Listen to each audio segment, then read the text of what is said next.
Muy bien, sean todos muy bienvenidos una vez más a este encuentro en donde vamos a estudiar la palabra de Dios, donde vamos a estar aprendiendo un poco más acerca de qué es lo que tiene Dios para decirnos, sobre todo en este tiempo presente que estamos viviendo hoy en día, momentos de grandes conflictos, de grandes cambios a nivel mundial, momentos decisivos en la historia de la humanidad en donde cada uno está decidiendo bajo qué bandera quiere estar o cuál es la bandera que lo representa de una mejor manera. Antes de continuar, vamos a hacer una oración para que todo esto pueda ser dirigido por Dios. Inclinemos el rostro para Padre bendito que estás en el cielo, gracias te damos, Señor, porque en tu gran misericordia tú envías luz sobre aquellos que sinceramente y de corazón quieren seguirte y quieren verdaderamente hacer tu voluntad. Más allá de conservar un nombre o conservar un- una profesión de fe, Señor. Nosotros estamos aquí porque de verdad queremos hacer tu voluntad y te agradecemos por todo lo que haces por nosotros.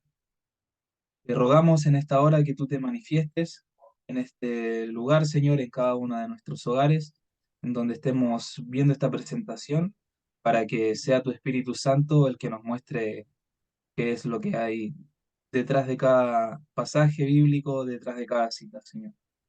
Todo eso te lo agradecemos y te lo pedimos siempre confiando en los méritos de Jesús, nuestro único Salvador. Amén.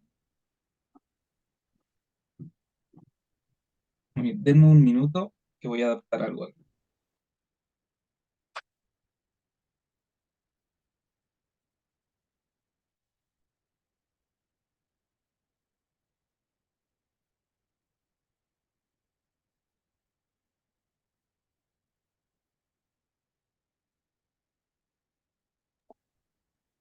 Muy bien. Bueno, yo les voy a compartir la presentación. Tal vez los que estén escuchando esto solo en audio no puedan verla, pero igual para los que sí están viendo, comparto lo que hemos estado estudiando. Hemos estado repasando el tema del juicio de los vivos, que inicia por el santuario, por los ancianos de la casa de Dios, ¿verdad? Eso es algo que debemos siempre tener en cuenta a lo largo de todo este estudio, que comienza por la casa de Dios o por los que estaban en el santuario. ¿Quiénes eran los que estaban en el santuario? Los levitas, ¿verdad? Los levitas eran los que oficiaban los juicios, los rituales, los sacrificios. Ellos eran los que estaban ahí siempre llevando a cabo todas estas ceremonias.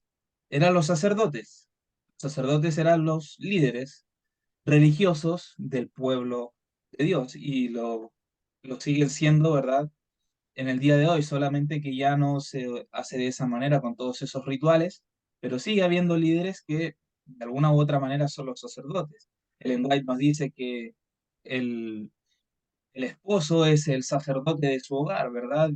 En el caso de que no esté el esposo en la casa, la mujer sería la que reemplaza ese rol, pero es algo de tanto simbólico como literal que nosotros debemos tener en cuenta, porque al final vamos a leer un pasaje bíblico que cuántas veces lo hemos leído, pero nunca lo hemos visto con los ojos que lo vamos a ver hoy. Muy bien, el juicio comienza por el pueblo de Dios o el profeso pueblo de Dios, ¿verdad? Comenzó por la iglesia adventista del séptimo día. ¿En qué momento? Eso ya lo estudiamos. Antes de comenzar el juicio se le quita la vara del sacerdocio al liderazgo apóstata, estos líderes que se asocian con la Iglesia Católica, ya desde hace muchos años que venía sucediendo todo esto, pero llega un momento en el cual se firma ya un pacto y empiezan unas relaciones ecuménicas muy estrechas entre el liderazgo adventista y el papado, que es la bestia de Apocalipsis, y allí es donde se quita de Jerusalén y de Judá al sustentador y al fuerte, como dice en Isaías 3.1, que sería la traducción de sustentador y fuerte, era vara, báculo, ¿verdad? Esta vara del sacerdote. Y luego, versículo 13 ya nos dice, Jehová está en pie para litigar, para juzgar a los pueblos, ¿verdad? Y ahí nos dice que vendrá a juicio contra los ancianos de su pueblo y contra sus príncipes, hablándonos acerca del juicio que se efectuaría, el juicio de los vivos. El levantarse, el sentarse de Jehová son símbolos de juicio, eso siempre debemos tenerlo presente. Cada vez que leamos, se levantó Miguel, se sentó el juez, siempre tiene que ver con un juicio que se está realizando. La lluvia tardía comienza a gotear con el juicio de los vivos. Dios levanta un pastor y le entrega la vara, le entrega la vara que se le quitó al sacerdocio apóstata, ¿verdad? Y se le entrega al mensajero que Dios enviaría, este tercer Elías que estaba predicho en Malaquías, que estaba predicho en Isaías, que Jesús mismo dijo, Elías a la verdad vendrá primero y restaurará todas las cosas. Esto está en Mateo 17:11. O sea, la Biblia está llena de eh, alusiones a este personaje histórico que se levantaría antes del juicio. Jesús andará por la tierra en el tiempo del juicio, eso lo leímos en una cita de Ellen White. ¿De qué manera iba a andar Jesús en la tierra? ¿O de qué manera Jesús anda hoy en la tierra? Tenemos este pasaje de Pedro, ¿verdad? Pedro, cuando habla de que Jesús murió, ¿verdad?, por nosotros, y que dice que fue muerto en la carne, pero vivificado en el espíritu. En el mismo, en el espíritu que fue y predicó a los espíritus encarcelados en el tiempo de Noé. Se está hablando acerca de aquellos que estaban, los antediluvianos, ¿verdad? Que estaban dándose en casamiento, casándose y haciendo fiestas y orgías y todas las cosas que hacían, y Noé les predicaba, ¿verdad? Pero aquí nos está diciendo que Cristo mismo fue el que fue a predicarles. ¿De qué manera fue Cristo a predicar? A través de Noé. Noé era su mensajero. Entonces, ¿de qué manera hoy en día Jesús está aquí en la tierra? A través también de sus mensajeros, ¿verdad? Un remanente quedará. Esto está a lo largo de toda la Biblia. En muchos pasajes bíblicos encontramos esta frase, esta palabra del remanente. Remanente, ¿verdad? El zarandeo lo realizan los ángeles, específicamente el mensaje de los tres ángeles. Esto es algo que también ya estuvimos estudiando. No nos vamos a detener a leer todas las citas porque ya las presentamos. Solamente estoy haciendo un repaso para poder tener en cuenta estas cosas que son cruciales a la hora de entender el juicio de los vivos. Bueno, aquí esta cita de Primeros Escritos, página 118, párrafo 1, que dice, vi luego el tercer ángel, dijo mi ángel acompañante, su obra es terrible, su misión es tremenda. Es el ángel que ha de separar el trigo y la cizaña y sellar o atar el trigo para el granero celestial. Cuando nosotros entendemos esto, vamos a renunciar a ese argumento que muchas veces se dice de que el trigo y la cizaña crecen juntos hasta el final y que no nos corresponde a nosotros separarlos, no. Nosotros no los separamos, nosotros no decimos, ah, mira, este es trigo, este es cizaña, eso lo hace los ángeles. ¿Qué ángeles? El mensaje del tercer ángel. El mensaje del cuarto ángel es el que hace ese zarandeo. Aceptar o rechazar este mensaje va a ser lo que te va a poner del lado del trigo o del lado de la cizaña.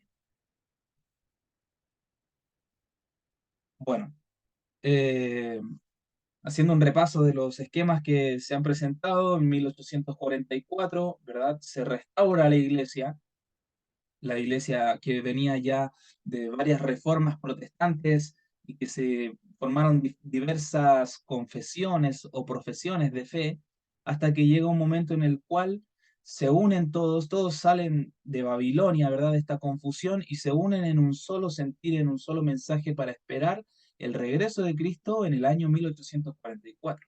Cuando esto no ocurre, la gran mayoría de estos que se unieron, muchos renunciaron a su fe, otros dijeron que no, se habían equivocado con la fecha y que todavía no era, que era más en el futuro, pero no, la fecha era correcta y era el comienzo del juicio investigador, el juicio de los muertos, ¿verdad? Todos los que habían muerto profesando creer en Dios, creer en Cristo. Entonces aquí nosotros tenemos este comienzo y se le entrega la vara del sacerdocio al liderazgo adventista del séptimo día, específicamente a Ellen White, que fue ella la que recibió las revelaciones de Dios, y a Jaime White, que es su esposo, que fue uno de los pilares fundamentales de la fe, bueno, más que de la fe adventista, de la iglesia primitiva, junto con los pioneros, que tenemos, bueno, varios por mencionar. Luego, sucede lo que sucede, ¿verdad? En el año 2000, 14 de febrero, en Polonia, se firma este pacto entre la Iglesia Adventista y la Iglesia Católica. Y bueno, se le quita la vara de sacerdocio al liderazgo adventista, pero tiene que haber un líder, porque el remanente, nos decía la palabra de Dios que quedaría un remanente. Entonces aquí es donde se levanta este tercer Elías, llevando este mensaje ya desde mucho antes del 2001, y se levanta y empieza a predicar este mensaje. Aquí tenemos este esquema en donde vemos, bueno, proféticamente, los que saben de profecía un poco, saben que en 1798 comienza el tiempo del fin, ¿verdad? Cuando se termina la supremacía papal, estos 1260 días, que abarcan desde el año 538 hasta el año 1798, y luego en 1844 también tenemos este comienzo del mensaje del tercer ángel. O sea, aquí ya comienza el zarandeo, por así decirlo, porque el tercer ángel es el que realiza este zarandeo. Y el comienzo del juicio de los muertos. Oh, no. Luego tenemos una fecha X, bueno, nosotros ya lo estudiamos la semana pasada, que es el 2001, en donde comienza esta venida de Cristo. Es ya el comienzo del fin del siglo, el comienzo de la siega, de la lluvia tardía, del tercer Elías, el mensaje del cuarto ángel, todo está implicado a partir de allí en adelante. En el 2030 se acaba el tiempo de gracia y se derrama la ira de Dios, que serían las 7 plagas postreras, y ya en el 2031 tiene la segunda venida de Cristo, el 3031 es la tercera venida de Cristo, y bueno, a partir de allí termina el conflicto y comienza lo que sería toda la felicidad y dicha sin fin. Muy bien, eso es lo que estuvimos viendo la semana pasada, también que las naciones se están airando. Cuando nosotros hablamos de las 7 trompetas que se mencionan en Apocalipsis, sabemos por el espíritu de profecía que la quinta y la sexta trompeta corresponden a eventos que tienen relación con el Islam. Tenemos el surgimiento de Mahoma, más o menos en el año 620, por ahí, ¿verdad? A partir de ahí en adelante empiezan a ocurrir una serie de eventos. En el 1299 viene el primer ay, ¿verdad? La sexta trompeta ya entra de lleno en 1449. Esto lo podemos estudiar gracias a lo que tenemos por revelación profética de Ellen White. Y ya la sexta trompeta llega hasta 1840. Y la séptima trompeta, aparentemente, con las citas que hemos estado leyendo, nos dice que comienza con 1844. Pero el tercer ay todavía no fue en 1840, sino que el tercer ay corresponde al juicio de los vivos, que fue en el 2001. El 2001, el 11 de septiembre, con este evento catastrófico, como ustedes pueden ver en la imagen, cuando estos aviones colisionan con estas torres gigantescas que habían en la ciudad de Nueva York, y allí fue donde ocurrió un evento que es más trascendental de lo que muchos pensaban. Aunque si nosotros nos pusiésemos ahora a ver algún video de esto, nos daríamos cuenta verdaderamente de, de lo impactante que es este momento para toda la humanidad. Porque aquí verdaderamente se ve algo que es catastrófico, es algo sin precedentes. Pueden llamarlo ataque terrorista y sí, el comienzo del terrorismo, y cambiaron a partir de ahí las admisiones en los aeropuertos, mayor eh, ¿verdad? Exigencia en cuanto a lo que es revisar a las personas, etcétera. Todo eso sí puede ser por un lado, pero aquí estamos viendo un evento que es un evento profético, importante, que marca un antes y un después en la historia de la humanidad y en la historia del pueblo de Dios. Ezequiel 7 ya nos hablaba acerca de este mal que se vendría. Versículo 5 dice, un mal, he aquí viene un mal, viene el fin viene, se ha despertado contra ti, he aquí que viene. La mañana viene para ti, oh morador de la tierra. El tiempo viene, cercano está el día, día de tumulto y no de alegría sobre los montes. Y el versículo 10 nuevamente, he aquí el día, he aquí que viene, ha salido la mañana, ha florecido la vara, ha reverdecido la soberbia. Destrucción viene y buscarán la paz y no la habrá. Es muy interesante porque siempre se menciona este día, día de tumulto, no día de alegría, día de angustia, este día. ¿Cuál es ese día? ¿Es un día literal? Vamos a ver varias cosas al respecto de esto. Y luego de cuando nos dice en el versículo 10, he aquí el día, he aquí que viene, ha salido la mañana, ha florecido la vara. Ya ha florecido la vara. ¿Cuál vara? Esta vara del sacerdocio, ¿verdad? Esta vara floreció antes de ese día. Ya salió, por lo tanto, he aquí viene el día. Ya floreció la vara, por lo tanto, el día está próximo. Vamos a ver otras cosas al respecto. Bueno, algunas noticias que estuvimos mostrando. El 11 de septiembre, el día que cambió el mundo. El 11 de septiembre, una fecha que cambió el mundo. En otros informativos, bueno, en la página del Vaticano, Vatican News, 11 de septiembre de 2001. El día tenebroso en la historia de la humanidad. Eso fue lo que dijo Juan Pablo II. El día tenebroso en la historia de la humanidad. Y cuán acertado. Bueno, ¿por qué Dios rechaza el sacerdocio de la iglesia adventista? Esto lo estuvimos leyendo. Esta, bueno, esto ya fue la noticia después de, ¿verdad? El 14 de febrero del 2000, el Día de los Enamorados.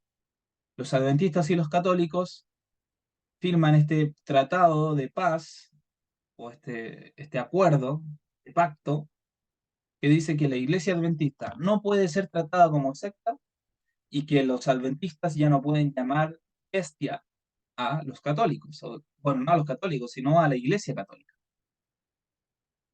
Es interesante el Día de los Enamorados, ¿no? Como que también tiene un trasfondo detrás de eso. ¿A quién le recuerda, no sé, algún momento sería bastante romántico para alguna pareja casarse un 14 de febrero, ¿verdad? Sería como algo muy simbólico, porque, bueno, es el Día de los Enamorados, se casan, hacen el casamiento es un pacto en sí, que hace el marido con la esposa, y vemos aquí como básicamente es una petición de matrimonio, es una declaración de la unión. Tras 15 años de diálogo, ya venían siendo novios de hace rato. Bueno, muy triste la verdad, pero ya lo leímos, por eso yo me lo salto, no lo vamos a leer. Aquí vemos información adicional, esta medalla de oro que en su momento la iglesia adventista, los líderes de la iglesia adventista, de la libertad religiosa y de, bueno, los líderes en ese sentido le regalaron al Papa Pablo VI una medalla de oro que dice aquí la iglesia adventista del séptimo día, algo así como que todo ojo le verá. Después tenemos aquí en la parte de atrás la ley de Dios y el cuarto mandamiento. Recuerda el sábado como un día santo, claro, como si el Papa no supiera, ¿no? Bueno, explicando un poco todo esto, una medalla de oro. Bueno, ni que se hubiera ganado, no sé, el primer lugar de las Olimpiadas, la verdad no sé qué es lo que estaban detrás de todo eso. Tenemos inversiones, que esto es del año 1987, 500 millones de dólares que la Iglesia Adventista tenía invertido en Kmart, Burger King, McDonald's, Microsoft, etcétera. Y luego son 130,5 millones, una cantidad bastante considerable. En el gobierno federal también, invertían, tenían dinero ahí invertido, entonces el gobierno podía usar ese dinero para armamento, guerra, cualquier cosa que se le ocurra. No sé si ustedes se imaginan su diezmo o sea, allá en Ucrania, comprando armas. Y esto es importante para lo que vamos a ver al final, diezmos. Ahora, claro, uno dirá, no, pero yo doy mi diezmo no, por fe y Dios entiende, a mí no me importa lo que ellos hagan con el diezmo, yo cumplo con dar el diezmo y le estoy dando el diezmo a Dios. Ahora, ¿de verdad nosotros pensamos que le estamos dando el diezmo a Dios si vemos en qué lo están invirtiendo y nos damos cuenta de que no tiene nada que ver con Dios? De verdad, nosotros nos vamos a quedar así tan tranquilos de decir, yo le doy del diezmo a Dios, yo cumplo con mi parte. Y vamos a seguir diezmando en una iglesia en donde sus líderes están invirtiendo el dinero en cosas que no toca. ¿De verdad tienes la conciencia tan cauterizada? Yo cuando me enteré de que esto era así, yo estaba colportando a la iglesia adventista y de inmediato renuncié al colportaje. No tenía otro trabajo, otro sustento, nada, no me importó nada. Bueno, eso fue una decisión mía que tomé porque Dios me impulsó a hacerlo, pero no es que me esté jactando de algo, sino a lo que me refiero es que mi conciencia no podía soportar esa carga de que estaba aportando a una obra satánica. Cada cual verá lo que hace después. Bueno, ¿qué escribió Ellen White sobre el día de Jehová, este día del juicio? ¿Dios le reveló la caída de las Torres Gemelas? Vamos a leer un par de citas. Me tomé 20 minutos para hacer el resumen. Vamos a avanzar un poco rápido porque hay varias cosas que tenemos que ver. Esta cita es de la Review and Herald en el 5 de julio de 1906. No hace muchos años, un hermano que trabajaba en la ciudad de Nueva York publicó algunas noticias alarmantes con respecto a la destrucción de esta ciudad. Yo escribí inmediatamente a quien estaba a cargo de la obra allí, diciéndole que no era sabio publicar tales noticias, que ello haría surgir una excitación que resultaría en un movimiento fanático y que esto perjudicaría la causa de Dios. Es suficiente presentar la verdad de la palabra de Dios al pueblo. Las noticias alarmantes son perjudiciales para el progreso de la obra.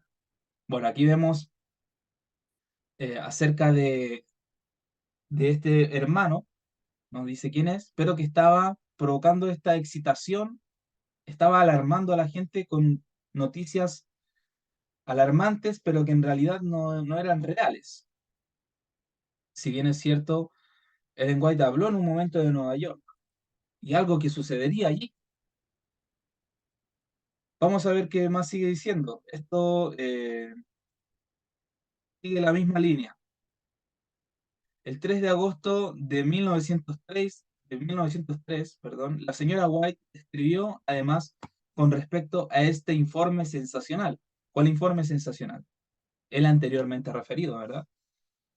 Dice así, ¿de dónde vino la noticia de que yo declaré que Nueva York ha de ser barrida por una ola gigantesca? Nunca lo he dicho.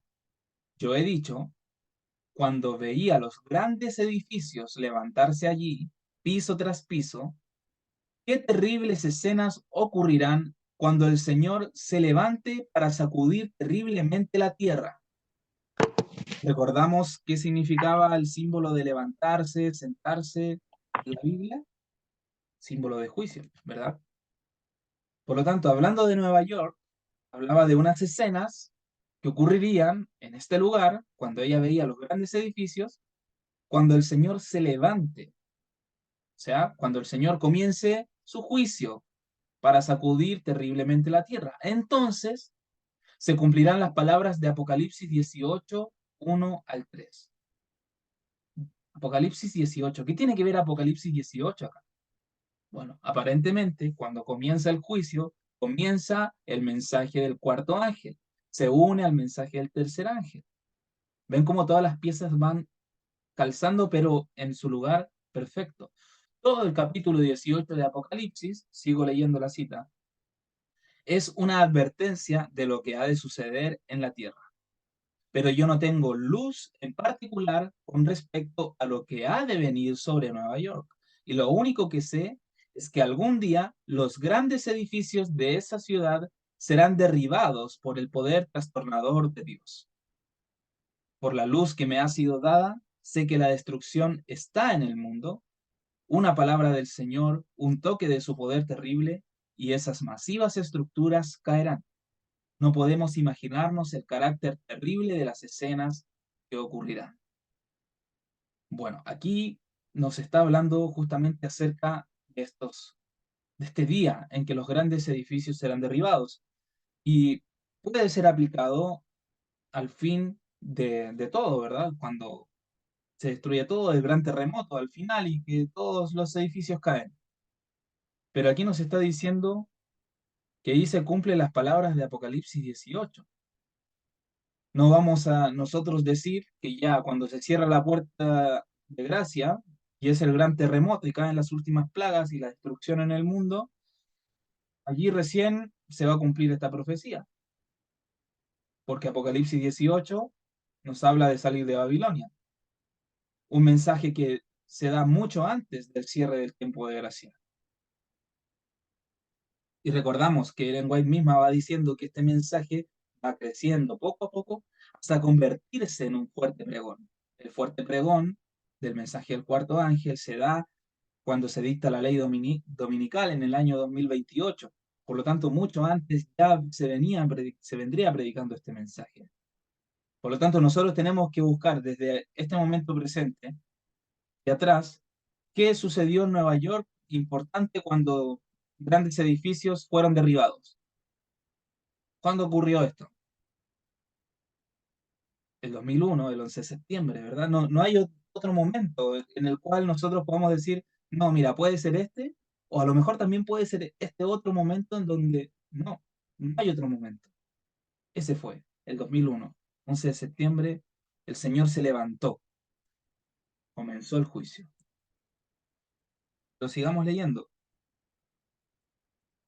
Bueno, ¿qué nos dice Apocalipsis 18, del 1 al 3? Después de esto vi otro ángel descender del cielo con gran poder y la tierra fue alumbrada con su gloria. Primero, el ángel desciende con gran poder, con gran poder. Bueno, sigamos leyendo la siguiente cita. El 16 de septiembre de 1848, el Señor me dio una visión de la conmoción de las potestades del cielo. Vi que cuando el Señor dijo cielo, al anunciar las señales indicadas por Mateo, Marcos y Lucas, quería decir cielo. Y cuando dijo tierra, se refería a la tierra. Las potestades del cielo son la luna y las estrellas, el sol, la luna y las estrellas. Gobiernan en los cielos. Las potestades terrenas son las que gobiernan en la tierra. ¿Quiénes son las potestades que gobiernan en la tierra? Tenemos las sociedades secretas, ¿verdad? Muy bien. Las potestades del cielo se conmoverán a la voz de Dios. Entonces el sol, la luna y las estrellas se desquiciarán de su asiento. No se aniquilarán, sino que se conmoverán a la voz de Dios. Sobrevinieron sombrías y densas nubes que se entrechocaban unas con otras.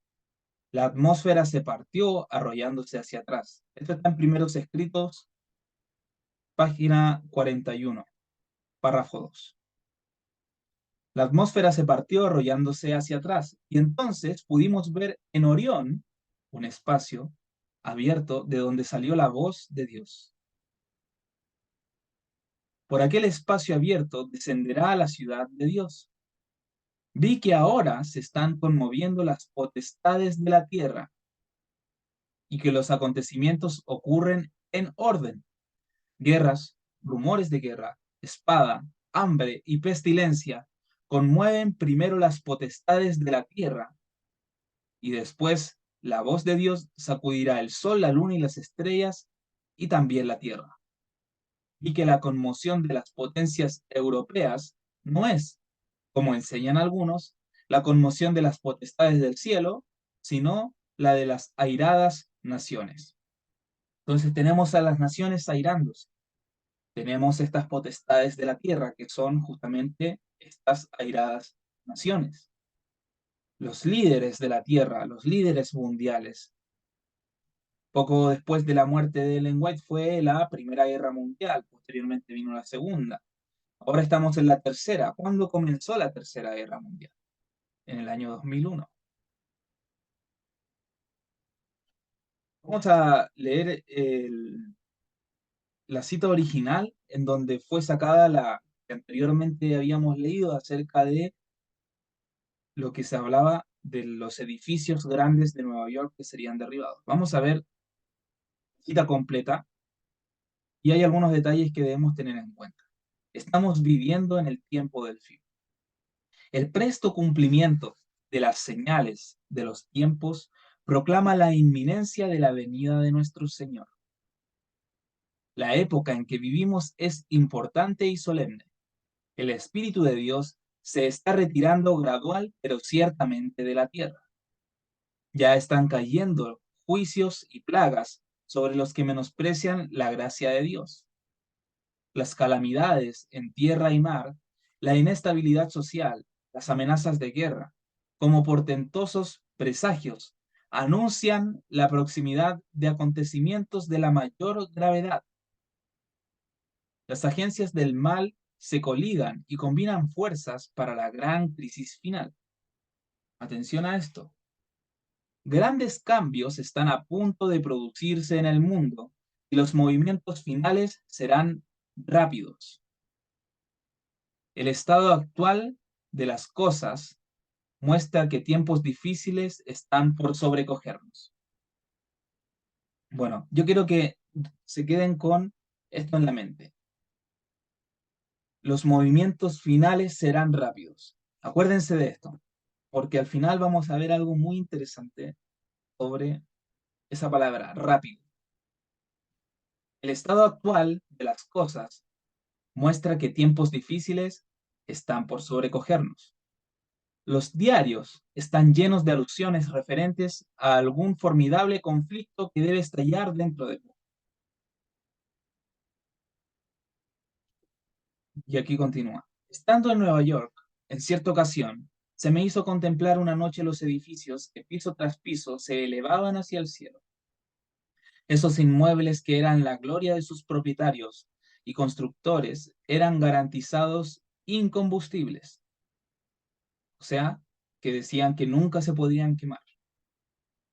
Se elevaban siempre más alto y los materiales más costosos entraban en su construcción. Los propietarios no se preguntaban cómo podían glorificar mejor a Dios. El Señor estaba ausente de sus pensamientos. Yo pensaba, ojalá que las personas que emplean así sus riquezas pudiesen apreciar su proceder como Dios lo aprecia. Levantan edificios magníficos, pero el soberano del universo solo ve locura en sus planes e invenciones. No se esfuerzan por glorificar a Dios con todas las facultades de su corazón y de su espíritu. Se han olvidado de esto, que es el primer deber del hombre. Mientras se levantaban esas elevadas construcciones, sus propietarios se regocijaban con orgullo por tener suficiente dinero para satisfacer sus ambiciones y excitar la envidia de sus vecinos. Gran parte del dinero así empleado había sido obtenido injustamente, explotando al pobre. Olvidaban que en el cielo toda transacción comercial es anotada, que todo acto injusto y todo negocio fraudulento son registrados. El tiempo vendrá cuando los hombres llegarán en el fraude y la insolencia a un punto que el Señor no les permitirá sobrepasar, y entonces aprenderán que la paciencia de Jehová tiene límite. La siguiente escena que pasó delante de mí fue una alarma de incendio. Los hombres miraban esos altos edificios reputados incombustibles y decían, están perfectamente seguros. Pero esos edificios fueron consumidos como si hubieran sido de brea. Las bombas contra incendio no pudieron impedir su destrucción y los bomberos no podían hacer funcionar sus máquinas. Muy bien, yo de verdad los invito a que vean, busquen en YouTube, hay videos de cómo fue todo este momento, cómo fue el momento del impacto de las torres, cómo se quemaron por, no recuerdo cuánto tiempo, pero se estuvieron quemando por bastante tiempo y después cuando caen. Verdaderamente son escenas impactantes. Mas, ¿quién reconoce las advertencias dadas por las señales de los tiempos que se suceden con tanta rapidez? ¿Qué impresión hacen a los mundanos? ¿Qué cambios podemos ver en su actitud? Su actitud no se diferencia a la de los antediluvianos. Absortos en sus negocios y en los deleites mundanos, los contemporáneos de Noé no entendieron hasta que vino el diluvio y se los llevó a todos. Mateo 24:39. Muy bien, es muy interesante esta parte, porque nos dice como en los días de Noé, así será la venida del Hijo de Hombre. Ahora, claro, nosotros llegamos a pensar siempre cuando leíamos ese pasaje que hablaba de la segunda venida de Cristo, ¿verdad? Que van a estar ahí en la segunda venida de Cristo cuando estén cayendo las plagas, esté todo el mundo destruido. ¿Tú crees que va a haber gente casándose allí, dándose en casamiento?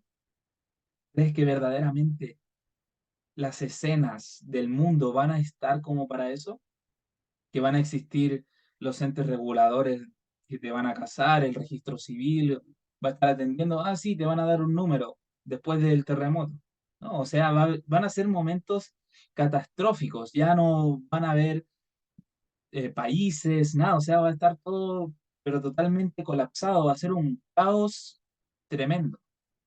Por lo tanto, cuando se habla de la segunda venida de Cristo, o la venida de Cristo, que será como en los días de Noé, está hablando acerca de todo este tiempo de juicio, desde el año 2001, ¿verdad? Que vino esa destrucción de las Torres Gemelas y a partir de allí comienza este juicio en donde los mundanos, la gente del mundo sigue en sus negocios, dentro de las diferentes confesiones religiosas, siguen en lo suyo, así como si nada. Sí, esperamos que Cristo venga y lo esperamos. Algún día va a venir, pero nosotros tenemos que seguir cada día preparándonos. Sí, es verdad, todos los días tenemos que estar preparados, porque yo me puedo morir mañana y allí terminó para mí la historia aquí en este mundo. Pero mientras tanto, ¿qué estamos haciendo? ¿Estamos advirtiendo a los demás de que este día es inminente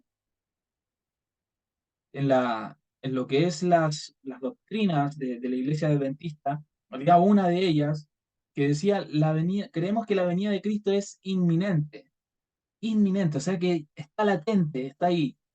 Pero no sé hace cuántos años atrás, en una de estas conferencias generales que hacen una vez al año, cambiaron esa palabra inminente porque la venida de Cristo se está acercando o está cerca.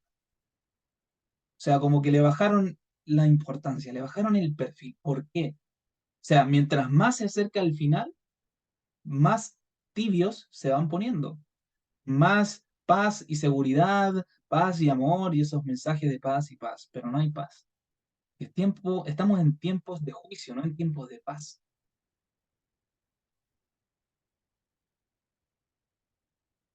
Bueno, eso fue en Texas en el año 2015. Muchas gracias, hermana, por el alcance.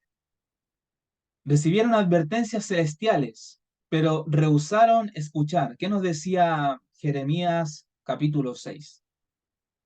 ¿A quién hablaré para que me oiga? ¿Verdad? Nos dice. Lea Jeremías 6. ¿Quién le hablaré? He aquí sus oídos son incircuncisos. No quieren escuchar la palabra de Dios, la repugnan. Después dice, he aquí les envié mensajeros, les envié atalayas para que escuchen el sonido de la trompeta, mas dijeron, no escucharemos. Les dije, miren, estos son los caminos y las sendas antiguas, mas dijeron, no andaremos. ¿Qué más se puede hacer con un con un liderazgo que está siguiendo ese camino. Son desechados, son desechados, se quitan, nadie es indispensable en este mundo. Asimismo, hoy el mundo, sin prestar atención alguna a las amonestaciones de Dios, se precipita hacia la ruina eterna. Y atención a esto, contexto, contexto. Torres Gemelas, año 2001, comienzo del Apocalipsis 18, ¿verdad? Aquí, como lo dijo Ellen White, el mismo contexto. Mateo 24,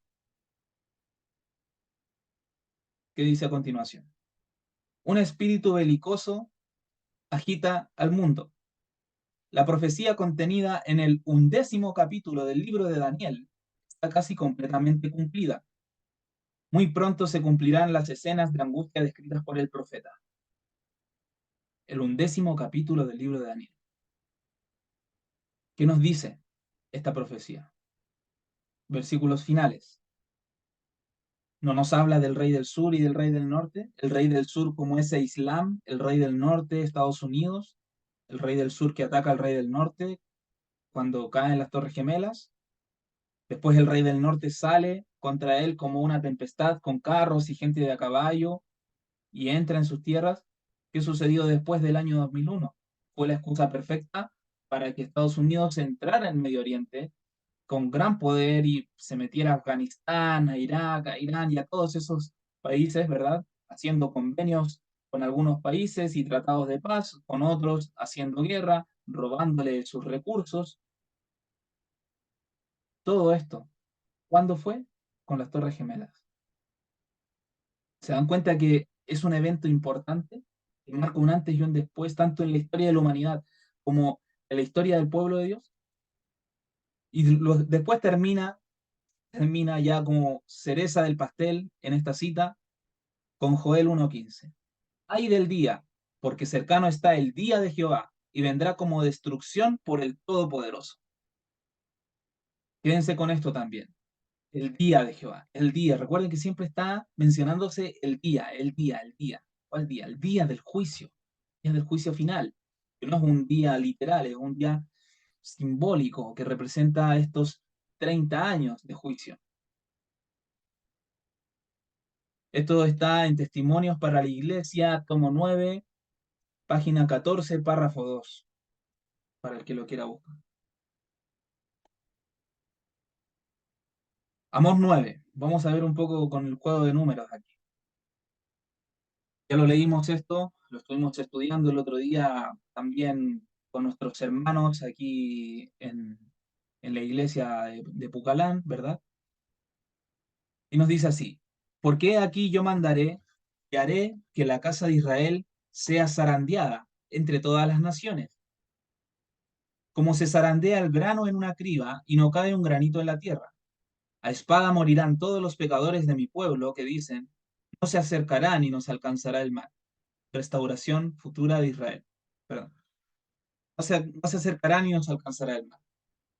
Luego hay un subtítulo que dice Restauración futura de Israel. En algunas versiones aparece. Y viene el versículo 11, el 9:11. ¿Qué pasó el 9:11? Bueno, el 11 de septiembre, ¿no? En aquel día, en aquel día, yo levantaré el tabernáculo caído de David y cerraré sus portillos y levantaré sus ruinas y lo edificaré como en el tiempo pasado. ¿Qué nos dice Isaías 58? También nos habla de esta restauración, ¿no? Y te llamaré restaurador de portillos, restaurador de calzadas, de sendas para habitar. Para que aquellos sobre los cuales es invocado mi nombre posean el resto de Edom, de todas las naciones, dice Jehová que hace esto. Levanta el tabernáculo, levanta el tercer Elías, ¿verdad? ¿Para qué? Para que aquellos sobre los cuales es invocado mi nombre, o sea, aquellos que están del lado de Dios, posean el resto, el remanente de Edom. ¿A quién representa Edom? A estos pastores, ¿verdad? Que son los que tenían el deber de hacer la obra de Dios, pero se fueron por las ramas, como quien dice. ¿Y cuándo comenzó esto? Esto comenzó hace muchos años atrás, en 1888, cuando se rechaza el mensaje, ¿verdad? Tenemos estos, eh, estos pecados que no recuerdo precisamente el libro, creo que es Abdías, donde nos dice, hay, no, nos dice, por tres, por tres pecados, ¿verdad? Te perdonaré, pero el cuarto no te lo perdonaré. ¿Se acuerdan de esos pasajes bíblicos? Tres pecados te perdoné, pero el cuarto no te lo perdono. Tenemos primeramente en 1888, luego tenemos en, cuando se rechaza este mensaje de justificación por la fe que llevan Waggoner y Jones.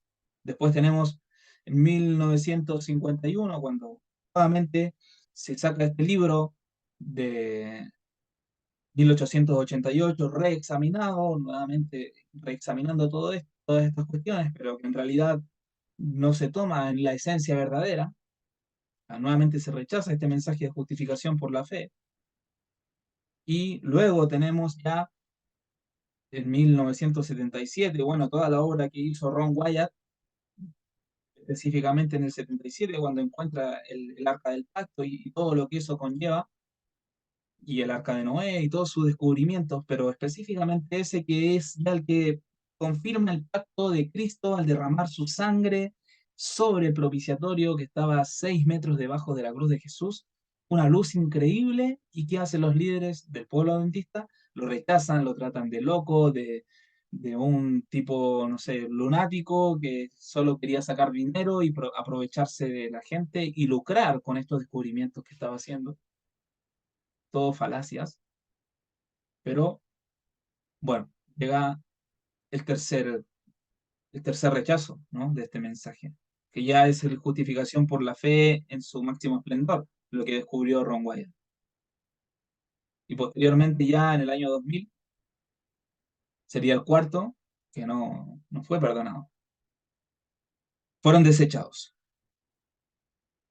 Y luego nos dice, he aquí, vienen días, dice Jehová, en que el que ara alcanzará el segador y el pisador de las uvas, al que lleve la simiente y los montes destilarán montos y mosto y todos los collados se derretirán. Vemos esta obra que se va juntando el que ara con el que siembra y el pisador de uvas con el que la cosecha, o sea, todo en el mismo momento, todo se va realizando simultáneamente. Esto está sucediendo hoy en día. Tenemos personas que están conociendo recién el mensaje, otros que ya lo conocen de hace mucho tiempo, otros que ya están cosechando sus frutos, otros que recién están sembrando. Se está dando todo junto.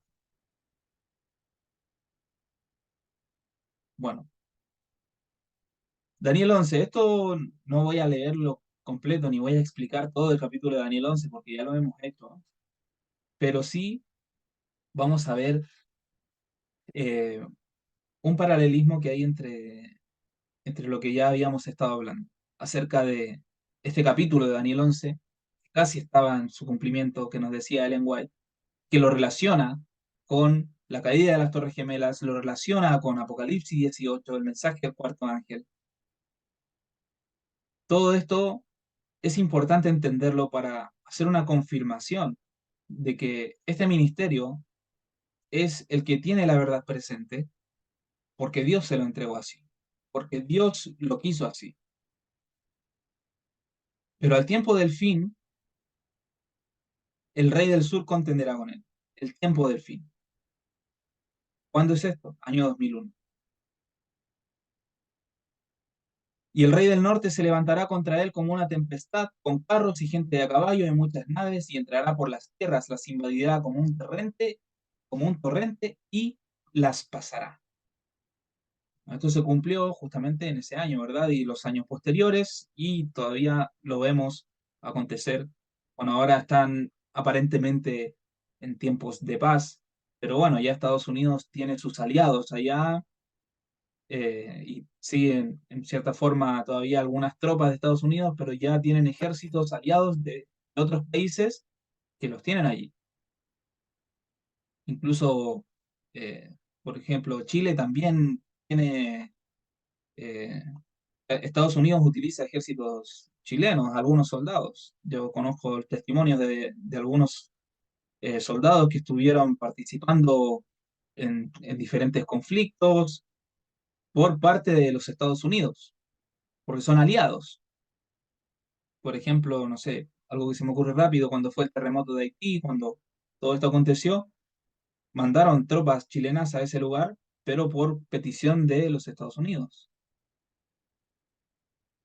Daniel 12:1. En aquel tiempo, ¿en cuál tiempo? En el tiempo del fin. Se levantará Miguel, se levantará. En aquel tiempo se levanta Miguel. Levantarse, comienzo de juicio. Miguel, Cristo, ¿verdad? Miguel es Cristo. En aquel tiempo, Cristo comienza el juicio. ¿En cuál tiempo? En el tiempo del fin. ¿Qué sucede en el tiempo del fin? El rey del sur le derrumba las torres gemelas al rey del norte. Y en ese tiempo se levanta Miguel. Más claro, echarle agua, ¿no? El gran, bueno, Miguel, el gran príncipe que está de parte de los hijos de tu pueblo. Será tiempo de angustia, el cual nunca lo hubo hasta entonces, desde que existen las naciones. Pero en aquel tiempo serán salvados todos los que de tu pueblo se hayan escritos en el libro. Hay un libro en el cual se hayan escritos. ¿Quiénes? Los salvos, el libro de la vida. ¿Qué es lo que acontece en el juicio de los vivos? Jesús, revisando cada caso, cada uno, comienza por los ancianos, por los líderes del pueblo apóstata y empieza el juicio allí. Y se empiezan a borrar o a escribir en el libro de la vida. A partir del año 2001 comenzó esta obra. Isaías 3, versículo 13. Jehová está en pie para litigar y para juzgar a los pueblos. Ya vemos luego en el capítulo 4, y acontecerá, en el versículo 3 del capítulo 4, y acontecerá que el que quedare en Sión y el que fuere dejado en Jerusalén será llamado santo, todos los que en Jerusalén estén registrados entre los vivientes. Nuevamente este registro escrito es lo mismo que hablaba Daniel, ¿verdad? El libro de la vida. Bueno, ya estamos terminando, pero antes quiero mostrarles esta imagen en donde vemos este paralelismo entre la primera venida de Jesús y la segunda venida de Jesús. La primera venida de Jesús en su nacimiento, ¿verdad? Que fue en el año -4 antes de Cristo, hasta que él hace su comienzo de su ministerio, que ya sería la manifestación pública de Cristo. Aparece el Padre, el Hijo y el Espíritu Santo allí en el bautismo de Jesús. Y transcurrieron 30 años entre ambos eventos, entre que Cristo vino y que se manifestó públicamente ante todos. 30 años. Y esto nació en un otoño y se manifiesta públicamente en un otoño. 30 años tenemos acá. Y la segunda venida tenemos que es en el año 2031, ¿verdad? Ahí es cuando Cristo viene. Pero 30 años antes, en el año 2001, es cuando aparece y se levanta Miguel, cuando comienza el tiempo del fin, cuando se levanta Miguel para poder realizar este juicio. Comienza el juicio de los vivos en el año 2001 y 30 años hasta el año 2031.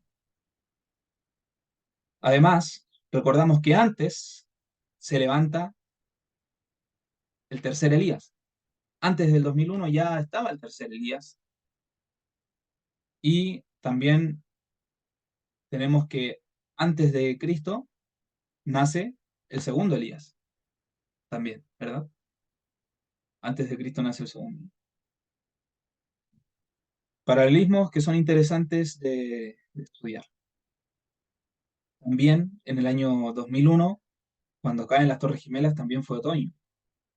Estoy hablando del hemisferio norte, con la visión profética en Jerusalén, o sea, geográfica en Jerusalén, visión geográfica Jerusalén, donde fue revelado todo, desde donde nace el Evangelio viene de los judíos, la salvación viene de los judíos, Con esto en mente, otoño del 2001 caen las Torres Gemelas, otoño del 2031 Cristo viene por segunda vez.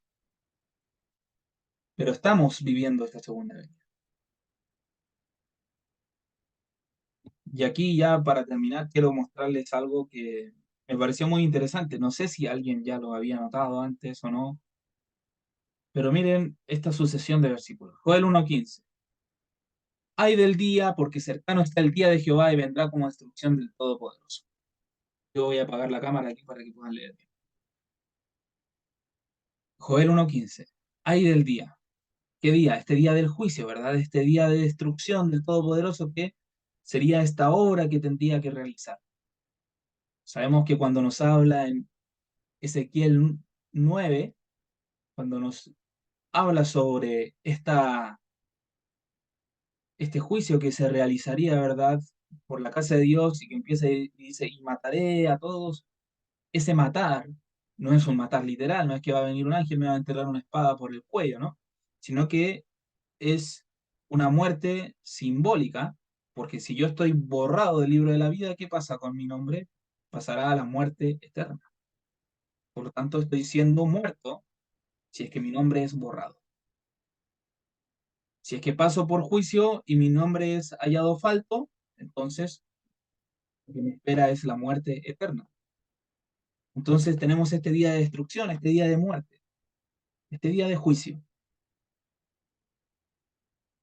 Luego, el Malaquías 3 nos habla acerca de esto. He aquí, yo envío mi mensajero, el cual preparará el camino delante de mí. Hay un mensajero que viene antes, ¿verdad? Y vendrá súbitamente a su templo el Señor a quien vosotros buscáis. Y el ángel del pacto a quien deseáis vosotros. Y aquí que viene, dice Jehová de los ejércitos. ¿Y quién podrá soportar el día de su venida? Aquí realmente no nos está hablando de el momento y el momento exacto de su segunda venida. O sea, en parte sí, nos está hablando de su segunda venida, pero nos está hablando de ese día del juicio, de 11 de septiembre del 2001. ¿Quién podrá soportar ese día y todo desde el 11 de septiembre del 2001 hasta otoño del 2031? Bueno, hasta un año antes, en realidad, cuando se cierra el tiempo de gracia, ¿verdad? ¿Quién podrá soportar ese día? ¿Quién podrá soportarlo? ¿O quién podrá estar en pie cuando Él se manifieste? Porque Él es como fuego purificador y como lejía de lavandero. Y me acercaré a vosotros para juicio, y testificaré rápidamente contra los hechiceros y adúlteros. ¿Se acuerdan cuando yo les dije que se acordaran de esa palabra rápidamente? De esos eventos que se vendrían rápidamente. Dice acá, testificaré rápidamente contra los hechiceros y adúlteros, contra los que juran en falso y los que defraudan en su salario al jornalero, a la viuda y al huérfano, y los que hacen injusticia al extranjero, no teniendo temor de mí, dice Jehová de los ejércitos. Aquí tenemos este día. Un segundo que me molesta.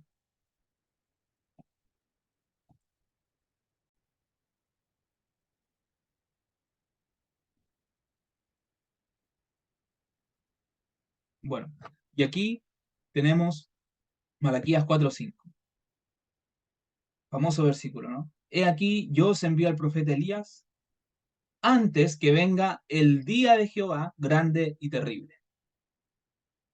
Si bien es cierto, sabemos que también habla de su segunda venida.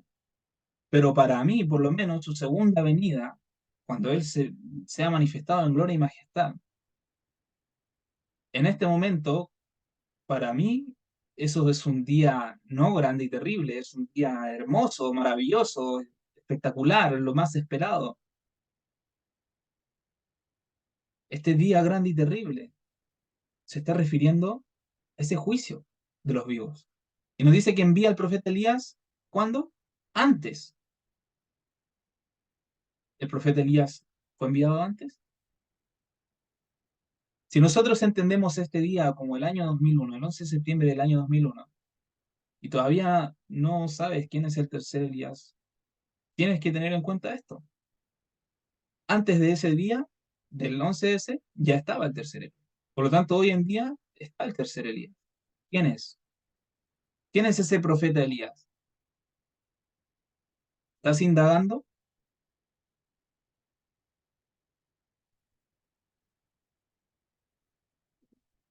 Como me gustó tanto este capítulo, yo quiero que lo leamos entero ya antes de terminar. He aquí yo envío mi mensajero, Malaquías 3, versículos 1 en adelante. He aquí yo envío mi mensajero, el cual preparará el camino delante de mí, y vendrá súbitamente a su templo el Señor, a quien vosotros buscáis. Y el ángel del pacto, a quien deseáis vosotros. He aquí que viene Jehová de los ejércitos. Se envía el mensajero, nuevamente, este tercer Elías, y luego viene súbitamente a su templo el Señor, para juicio. ¿Y quién podrá soportar el día de su venida, este día del juicio? ¿Quién podrá soportarlo? ¿O quién podrá estar en pie cuando Él se manifieste? Porque Él es como fuego purificador y como lejía de lavandero. ¿Qué mensaje le da Dios a la iglesia tibia de la Odisea? Yo te aconsejo que de mí compres oro refinado. ¿En qué? Fuego. Refinado en Él. El mismo, Él es el fuego purificador. ¿Verdad? Y se levantará para refinar y purificar, perdón, y se sentará para refinar y purificar la plata, porque purificará a los hijos de Leví. Y aquí tenemos otra parte del mismo juicio, ¿verdad? Cuando Él se sienta, pero para refinar, para purificar. ¿Cómo es que somos refinados y purificados? A través de las pruebas, a través de los desafíos del día a día, a través de las diferentes cosas que muchas veces Dios permite que nos sucedan para que nosotros podamos ser pulidos, para que nosotros salgamos victoriosos y podamos refinar nuestro carácter. De esta manera es que Él nos ayuda a purificarnos. ¿Y purifica a quiénes? A los hijos de Leví. Se sienta en juicio contra quiénes? Contra los hijos de Leví, los hijos de los sacerdotes. De la tribu de Leví eran los sacerdotes, recordamos estos líderes religiosos.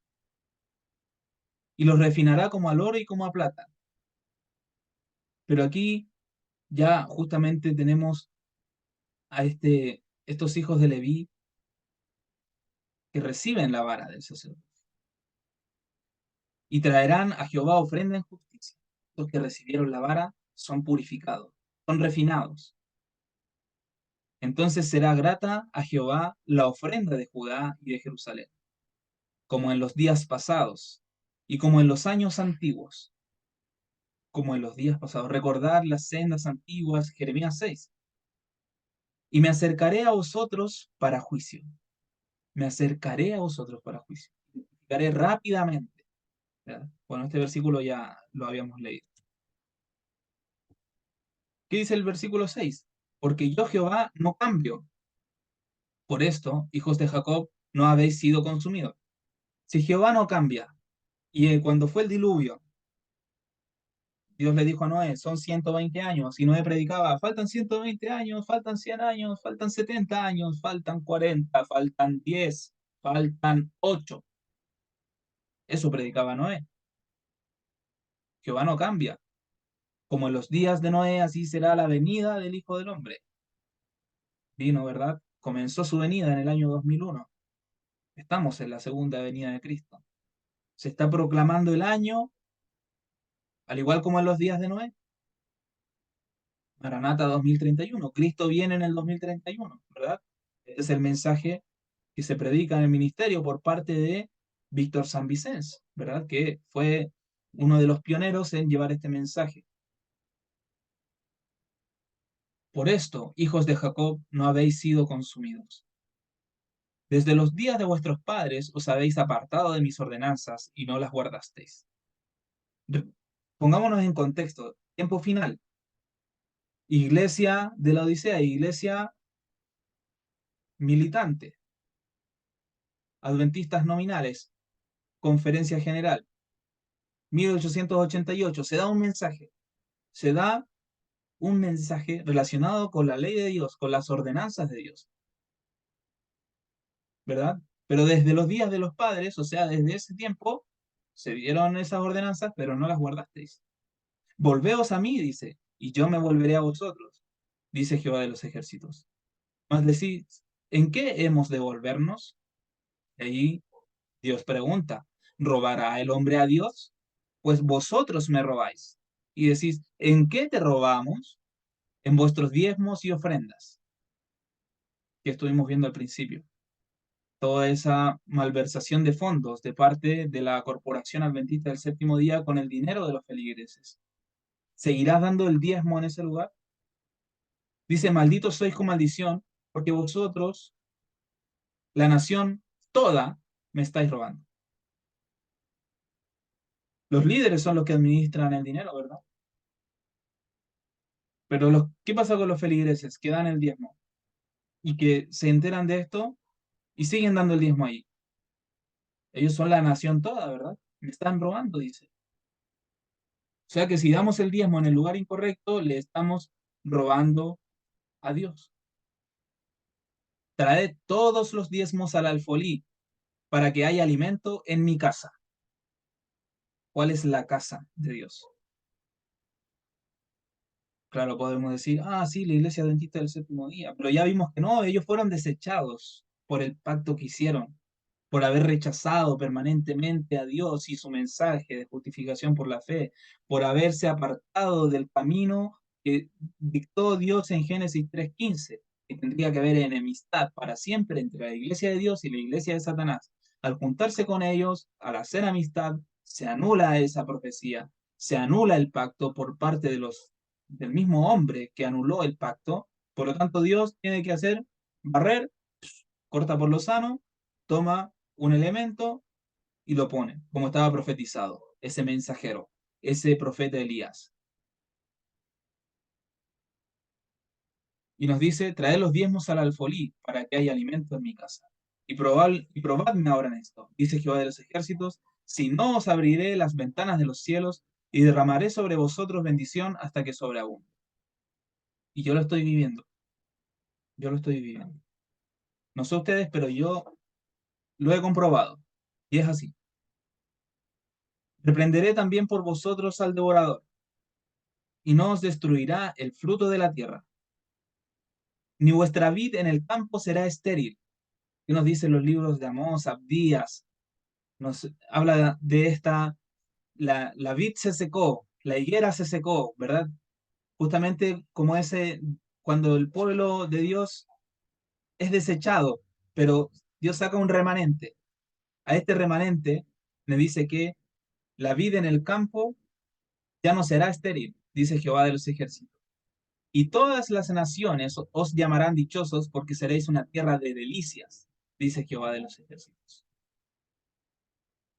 Los versículos finales de este capítulo, vuestras palabras contra mí han sido violentas, dice Jehová. Y con todo decís, ¿qué hemos hablado contra ti? Y habéis dicho, por demás es servir a Dios. ¿Qué aprovecha que guardemos sus normas y que andemos afligidos en presencia de Jehová de los ejércitos? Ahora pues, llamamos dichosos a los soberbios. Los que hacen impiedad no solo son prosperados, sino que tentaron a Dios y escaparon. Pueblo de Dios, diciendo de qué sirve, ¿verdad? Guardar tus normas y andar afligido. Ahora no, ahora nosotros vamos a llamar dichosos a los soberbios. Vamos a decirle Santo Padre al Papa. Vamos a participar de sus concilios ecuménicos, porque mira, ellos han hecho impiedad, mataron no sé cuántos cristianos, 50 millones de cristianos en la Inquisición romana, pero mira, no solo son prosperados, sino que mataron al pueblo de Dios y escaparon. Tenemos que irnos con ellos. Entonces, aquí está el contraste, con los que temían a Jehová. Primero están los malos, ¿verdad? Los que se apartan de Dios.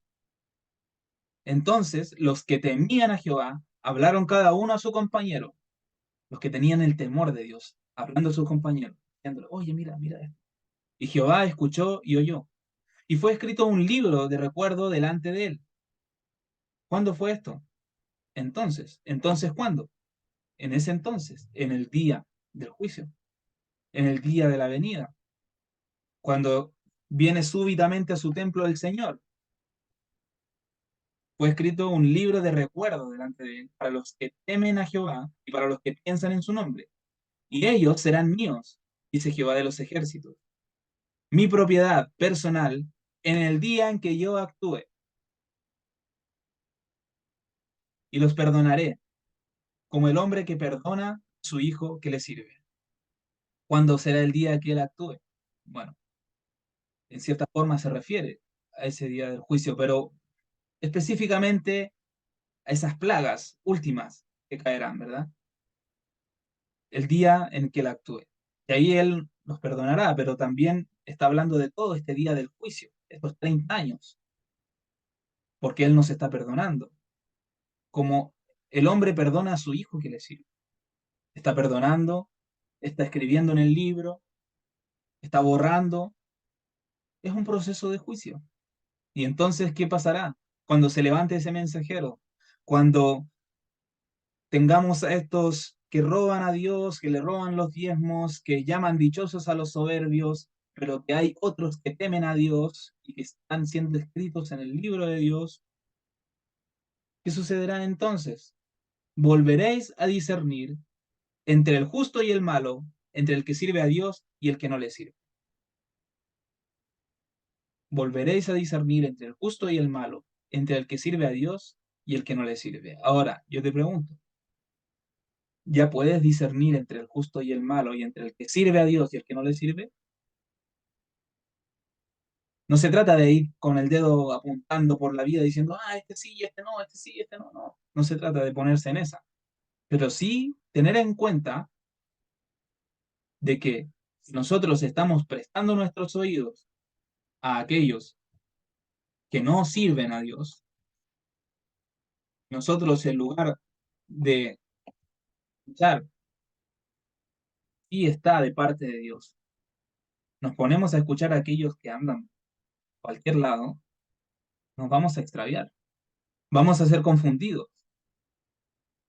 Por lo tanto, debemos decidirnos de qué lado vamos a estar, si del lado del remanente de Dios o del lado de aquellos que dicen ser el remanente de Dios, pero que han rechazado el pacto de Dios.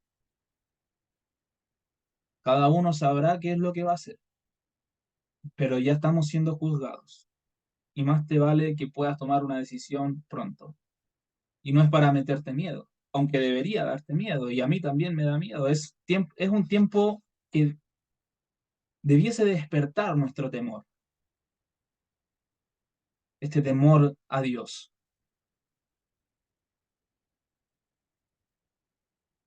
Temed a Dios y dadle gloria, porque la hora de su juicio ha llegado. Ese es el mensaje del primer ángel, ¿verdad? Se vuelve a repetir. Lo estamos viviendo. ¿Lo estamos viviendo? Muy bien, para terminar, quisiera hacer una oración. Inclinemos el rostro, ¿verdad?